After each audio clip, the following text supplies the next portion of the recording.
I think also having a family here would be a lot better.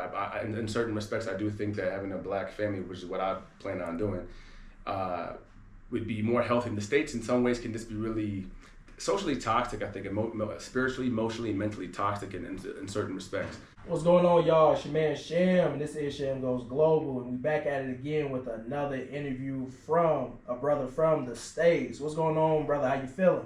Oh, what's going on, guys? I'm feeling good, energized. Yes, sir. Yes, sir. So today I'm asking him a few questions, you know what I'm saying, just to kind of get an understanding of exactly, why he came to Kenya, what was his, reasoning, and just his background, and just, the whole gambit. You get me? What's your name and where are you from? My name is Kevin. I'm from New York. And yeah, I came to Kenya a while ago, actually, 2016. And I originally came to do some volunteer work, actually, in Machakos County and also in Nyanza in Ndiwa, a place called Ndiwa. Okay. So why did you decide to visit Africa in the first place? Because, just being African American, it's a thing where we get like a certain type of stereotype that's shown to us, right? Whereas all Africa is these people, they don't have shoes, it's no electricity, flies everywhere, disease everywhere, So what was your reasoning for visiting Africa in the first place? Yeah, which is crazy though. Those commercials, which is wild. It was actually to kind of volunteer. I was a church organization my dad was with, and the pastor was like, you should come to Kenya. We're doing some nonprofit work. You should just come out and check it out. So I was like, hey, let me come out and check it out and see what I can do to contribute. And then I went to these locations, and I kind of was like, I really rock with that. I like to feel like the energy of the place. Yes, I'm kind of in some rough areas, but in general, I got a good feeling. So then I said, let me come back, and then come back again and explore other areas besides just the rough areas. Okay. Yeah. So how was your visa and e-visa process like, and how long did it take as well? Actually, the e-visa process is super smooth, super easy. It takes, I think, a maximum of 3 days to get it approved or denied, but usually you're getting it approved if you're good. You just get a passport, answer some general questions, submit it, and pay I think $50, something like that, and you're good to go. Okay, so you're here on is it a 90-day or the 5-year? Did you get the 5-year multi? I'm doing the 90-day. Yeah, okay. Yeah. So. And for you guys that are watching, they do have a 5-year visa for Americans. It doesn't matter if you're white American, black American, Hispanic American, whatever it is. If you're an American citizen, they have a 5-year multi-entry visa to Kenya. So definitely check that out as well. So moving on to the next question, how was the flight to Kenya? If you're not used to flying, guys, it's long. But honestly, it's smooth. I recommend going from JFK and taking Kenya Airways, KQ, which is about 13 and a half to 15 hours direct, there and back, if you're doing, of course, KQ back to the States. Otherwise, if you do layovers, maybe in Qatar or maybe Europe, you could be a longer flight, but it's honestly pretty good. I enjoyed the experience. I usually watch TV or a movie or I'll just sleep, honestly. Okay. And that flight, I know that flight, man, it's something else, especially that first time coming. It's 15 hours, something like that, if you're going straight from New York to Kenya. And if you're not accustomed to them long flights, it could definitely be, a hassle. So make sure you either get an aisle seat or get a window seat. Right. You want to stretch your legs, what I mean? Yeah, most definitely. Honestly. So what was your first impressions of Kenya? Like when you landed for the first time and you just hopped off that plane, what was your, what was your first experience or impressions of Kenya? Let me reach back for a minute, because that's archived. It's a long ways away, you know what I mean? I thought that my first initial impressions, kind of getting off the plane, having a few interactions, were people were very welcoming and warming and engaging, sociable. The weather was really, when I came, it was January, February, so it was hot season. It wasn't rainy season, so it was definitely different kind of heat from New York, which that time was our winter time. I like the accessibility of transportation when it comes to the boda-bodas, the marudis, the matatus, etc. Where I come from in New York, you need to have a car. We're car dependent. If you don't have a car and you live outside of the city, you're not going anywhere, and you're going to pay a whole bunch in Uber fees. So I like that aspect as well. And there's a lot of other things too, like fresh food, the market experience, going to the market, getting fresh food, or going to different kind of stores. But I can keep going, but I have it's a good experience. In general. Cultural differences also. I noticed some definite cultural differences, like when you get into a matatu and they come out and they trying to rush you for real. You know, to maybe grab your luggage and say, hey, come on our matatu. No, come on our matatu. You know, and where I'm coming from, it's a little bit different, cultural difference. So there's some cultural differences too, but I really do enjoy it. That's why I'm still here, like, you know, basically almost 10 years later. So. Okay. Yeah, most definitely. So where would you recommend foreigners, it could be Black Americans, Canadians, Europeans, where would you recommend them stay if this is going to be their first visit to Nairobi or Mombasa, you know, just in Kenya, period? Where would you advise foreigners to go? That's a good question. I mean, from my experience, I say most people probably coming from the States, especially Black Americans, most likely would want to come to Nairobi. You know, Kileleshwa, Kilimani, you know, maybe Westlands, Levington, Ruaka, other areas. Those are probably the bigger areas people probably going to want to be at. There's more accessibility, there's malls, there's a lot of development, a lot of, you know, party and city life. You can do a lot of networking as well when it comes to business. But then again, also Mombasa is nice if you want to have a more relaxed vibe. There's Diani, there's Watamu. There's a whole bunch of different places out on the coast too if you want a more relaxed kind of vibe. Also Kisumu. I've not so traveled in Kisumu, but that's also one of the third largest city I think in the country. So there's opportunity, and it really depends what kind of experience you really want to have, honestly. But that's my personal recommendation. Okay. Yeah, definitely. Karen, Kileleshwa, Kilimani. I'll also recommend, you know, places like that to anybody that's coming from the West. It's not too much of a difference. You got, you know, restaurants that are similar. You got, you know, electronical places, malls. Just everything is just kind of centrally in those areas. So yeah, you're definitely right on that. So how was your experience in Kenya as a Black American compared to being Black in America? I got to think for a minute on that one. I mean, really good. I mean, really welcoming. I think that of course there's certain differences. I mean, America is a country that's almost 300 years old. The infrastructure and the system development is a lot further ahead in those regards. But the social development here, in my opinion, is way more advanced than it is in the States. I mean, the States, you can mess around and kind of get depressed because you're just working all the time and it's lonely and there's a lot of divisiveness currently right now with the political situation going on. So I feel like being a Black American here, you kind of feel more free. You kind of feel like you can just be a human being, to be honest. You can kind of just relax. You can kind of just engage with people. You can kind of also be more in your masculine as well. It's not necessarily a thing that's going to be demonized, with, you know, whole toxic masculinity thing. You can kind of just live your life for real. People kind of mind themselves, mind their business. And people also are kind of curious to where you're coming from, why you're here in Kenya. Let me, if you're cool with people, hey, you come to my house, I'll cook you some food, we'll have a good time. So it's very welcoming in that way, and I feel like that's something that we used to have in the 80s and the 90s, but now we've lost it since. So for me, it was very, my spirit feels at home and relaxed. Whereas the States is great when it comes to opportunity, when it comes to making money and working and whatnot. It's more easily accessible to kind of get money there. Versus if I come here and also work and make good money, I would do that. But it's harder when it comes to trying to find come over here and maybe build a business or do something online. So there are some of the nuances there, but I really do enjoy the experience of the Black American here. Okay. So now this one right here could be a touchy topic because I know I made a video not too long ago and people were killing me in the comments. Oh, we love our food. What do you mean? This. Oh, we want to make sure that we keep our food traditional and we don't like this, and blah, blah, blah, right? From your honest opinion, right? How do you view the food in Kenya? Do you like it? Do you not like it? Is it, you know, is it relatable to your palate? Because, you know, in America and stuff, we kind of used to certain types of seasoning, soul food, and all that. So, yeah, how would you, you know what I'm saying, describe the food in Kenya? I mean, honestly, I feel like a lot of these topics I could kind of go in for a minute, honestly, you know.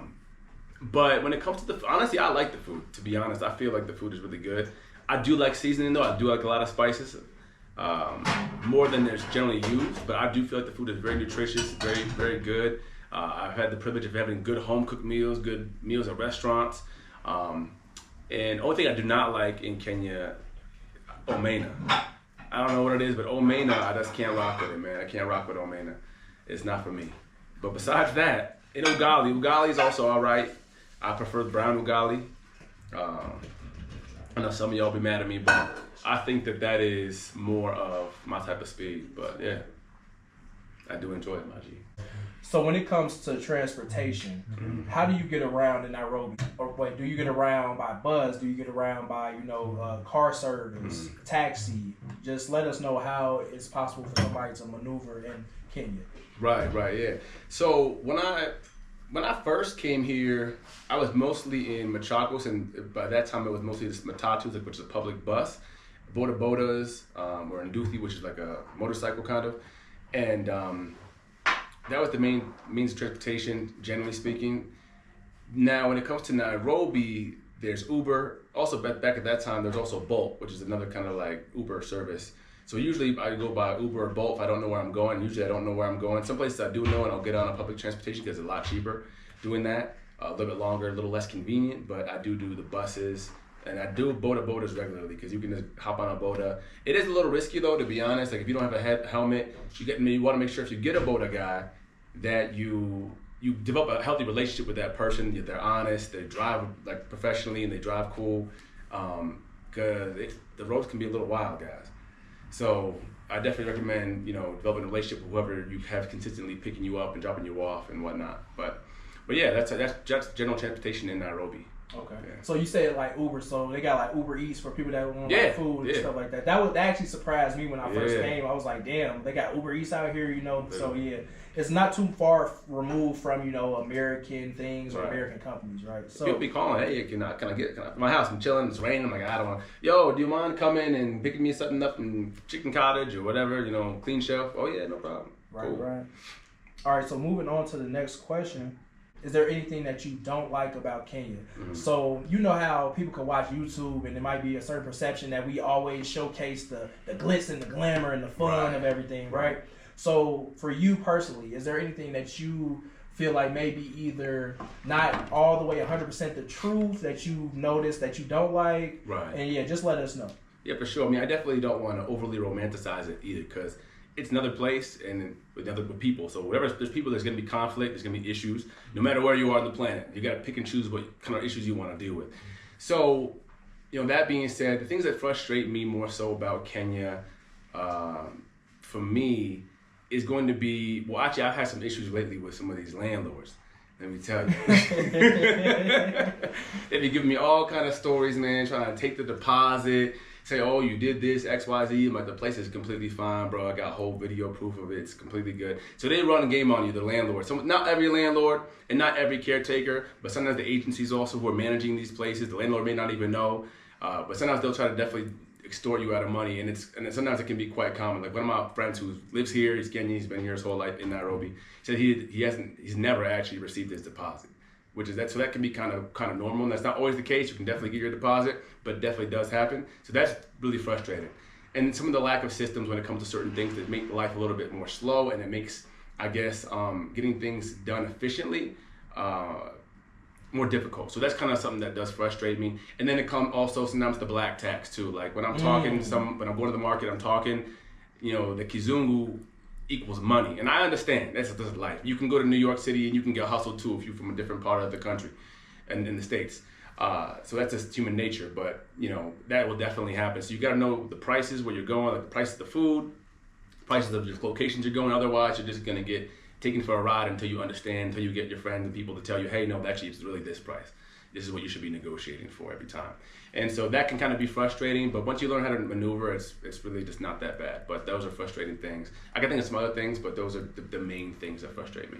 Yeah, the black tax is definitely a thing. It's definitely a black tax. Yeah, me and Eugene, we were actually talking about it as well. Like the black tax here is like, you definitely can get hit over the head if they think that, oh, you're not, Kenyan, or if you're not like part of a tribe or part of just, the community, right? They're like, oh, okay, he green is, well, I'm not, let me also say green. Yeah, no, you're straight. But yeah, they're gonna be like, oh yeah, he green, so he don't know too much what's going on. So something that costs, $200, they'll charge you $1,000, $1,500. In fact, there's one lady, I was in Machakos, and it was a thing of water for 5 liters. And usually that's like 120, 150. She said it was 2,000. I looked at her crazy. I was like, bro, this is more than it is in New York. Like, what you trying to do? Yeah. What you trying to do? So, yeah, it happens. Yeah, definitely happens. Need life. So when it comes to, just the people in general, besides, the black tax, right?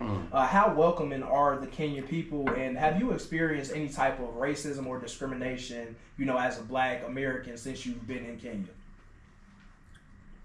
I mean, so there's you guys in the States who can relate to the Southern hospitality. It's like Southern hospitality a little bit on steroids. So it's really welcoming, really engaging, very communally centered minded, generally speaking. But from my experience, which is great, I do love that about Kenya. I think that it helps you live a little bit longer too. Community is really, really important. Now, what's the question, Maji? Oh, it was have you experienced any like racism? Oh, discrimination. Yeah. No, not experienced discrimination because I'm a black American. Just the overpricing thing. And some people will, because they realize that you may be green, they will try to like play games with you because they think, okay, you're green. Mm-hmm. So that's the only kind of discriminatory or prejudice kind of things I've experienced. But not like, oh, I hate this guy because he's from America. It's not like that. It's just like, oh, he's an opportunity. Right. Different. Okay, got you. So when it comes to, just like social life and nightlife, how would you compare it to America? Like, how is the nightlife in Nairobi or Mombasa different from the nightlife in America? Mm-hmm. I can more specify towards New York, since that's what I'm most familiar with, but pardon me. I love the nightlife here. I mean, people definitely like to have a good, people know how to have a good time here in Nairobi. And in Kenya, people know how to have a good time, can socialize, can eat food together, can be together without a lot of drama. There's not a lot of fights. People definitely do have fights when there's alcohol and people, there's gonna be conflict no matter what you're doing. But generally you can go out in large numbers, have a great time, very safe, go home, no one's getting murdered. Right. You ain't gotta worry about stepping on somebody's shoes. Right, so I do enjoy that, so. Okay. Yeah, I do. Yeah, the nightlife out here is definitely popping, man. It's way safer. Way safer. And then on top of that, you didn't mention, but like tables and sections, you don't have to pay for sections. Right. You don't really got to pay too much for bottles. Right. You know what I'm saying? So it's definitely a lit nightlife out here in Kenya. All right, so moving on, do you see yourself actually like living in Kenya long term? 100% actually. Okay. Yeah. And is there like any specific reason why you feel like you might want to live here long term? Or that's a good question. Let me think about that for a minute. I want to give an educated answer. You know what I mean? Gotcha. I mean, there's a variety of reasons. I think first and foremost, I'll go with what I like and why I want to. So I do feel like if you have networks and if you have a network, some education and skill set, and you know how, and you have some capital, you can do a lot of things in Nairobi. First and foremost, there's opportunities here. You want to be smart though, and not rushing into anything, because you don't want to you want to lose your money basically. But if you can get the right network, you can do a lot of things here. And people are very engaging. I think it's a better area to kind of network and connect with people. That's definitely what I want to do. I also think that the social life is a lot better. I think that it's so important and paramount to just general everyday life here. Is connecting with people, having a good time, eating food together, spending time together, social life. That's a big thing I like here compared to the States.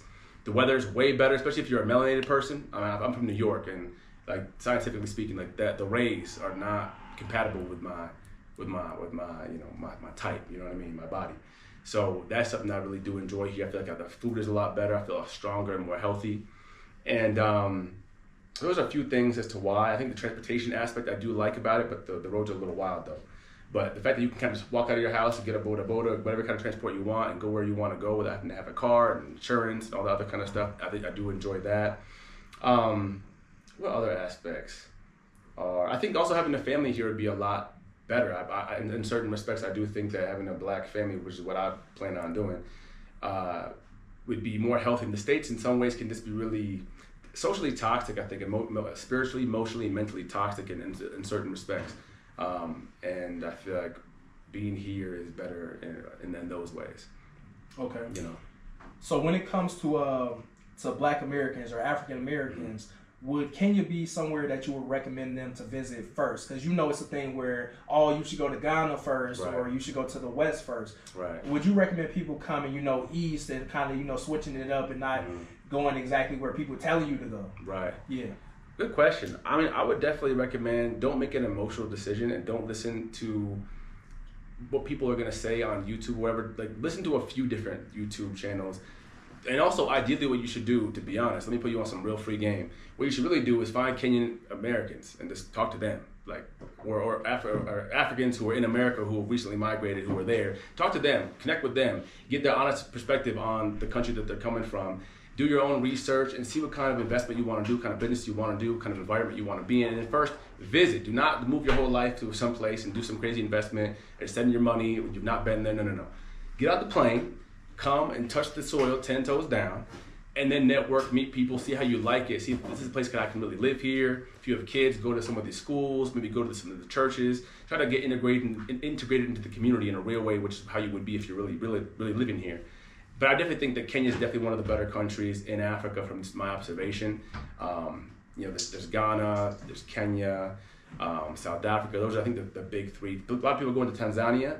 I also definitely want to check them out, but I think that Kenya is a good place to be personally. But I would definitely recommend do your research and move with intelligence. It's a big move. Right. Across the world. It's not a joke. Right. And I'll say that Kenya is definitely like the black man's utopia. That's kind of what I've coined it as, because I feel like just anything and everything that you want in life, you could become whatever you want here. You could be whoever you want here. It's like literally just like, I feel like it's a mecca in a way for just black people in general, melanated people in general. That's true. Yeah. There's a lot of people coming from other countries in Africa too. Burundi, Rwanda, Nigeria, Tanzania, like Uganda. People are here. Heavy. Right. So when it comes to relationships, right? Because men, we love to travel. We love women. We love women, right? So how are the women in Kenya compared to the women in America? I feel like the women in Kenya are, and generally, there can be more warm, engaging. I feel like they're pretty free, in the ability to express as well. I would not sure if that's more so than the States, but the warmth definitely is something that's more so here. People want to socialize and connect. I think that's something that's generally more common here. I think even just the platonic male-female relations that I've observed are way more healthy here than they are in the States. I think that's not because of all the agendas that have been pushed in the States, all this other kind of crazy stuff that's been going on in the States lately in the last 15 years. So I do feel like because of that, not having as much exposure to those things, women here are more engaging, they're more receptive to just having general conversation with you. And then when you lock in with someone, they generally will cook you some of that good home cooking here as well, like some good food. They're more raised in that manner to do some of those particular duties. And they're also expecting you to come here and be a provider too. So I feel like that it's more traditional, like how it used to be in the States, 30-something, 40 years ago. Okay. Yeah, to a degree. So with that being said, do you believe that anyone can find love in Kenya? And what I mean love, I mean like true love, like genuine love. I think so, but I think that there's, personally, I can't even lie to you. I think you can find love anywhere though, because there's also a lot of good sisters back home. Why lie? I've had a lot of good relationship with women back home as well as just friendships. So there's also a lot of good ladies back home. You can also find that traditional aspect, especially more so down south. But I think it's harder to find than it is in Kenya, to be honest. And then when it comes to finding love, of course you can find love here in Kenya. But I do feel like if you're coming from afar and you're a foreigner, I think that you should become aware of the culture, understand the cultural nuance, and then your person should also try to understand your cultural nuance so you can avoid unnecessary conflict. Because sometimes you may say something or do something, and in your culture it's like, this is regular. And here it may be like offensive, right? So I definitely recommend understanding some of those cultural nuances and taking your time and ideally being here for a period of time and locking with someone that way. Otherwise, I think that could lead to issues. But I think that in general you can, for sure. Okay. But I think there's nuance. It's not just the easy yes or no question, in my personal opinion. Right. Right. So my next question is, what would you say is one misconception about just Africa as a whole, right? Because I know in America it's a thing where it's like we don't differentiate countries from a continent, right? So it's like Africa is a huge place, right? It's not just how America is just the United States, you know what I'm saying? Right, and it's just different states, but there's literally countries of millions and millions and millions of people.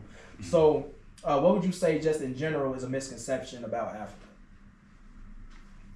There's so many misconceptions. I think that the BBC and the CNN and these big mega media platforms, a lot of these NGOs too that are basically getting rich, and not really giving the community much with those donations, are contributing to this narrative of, you know, that we all know back home in the States. But the misconceptions, I mean, there's a lot of development here. There's a lot of development here. There's a lot of very, very well-educated people who have way more money than you in certain areas.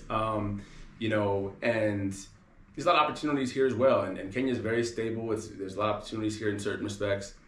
You know, so people back home are surprised to see even like a nice apartment building like the one that's over here. Like, people are surprised to see that, which is kind of crazy. So the media brainwashing campaign of Africa and singling out, you know, that it's, you know, one big country when there's 55 to 54 different countries, and it's just wild, to be honest. So yeah, there's so many misconceptions. I definitely say be here for yourself and experience it, but when you come here, you realize you've been lied to your whole life. Absolutely. Absolutely. For real.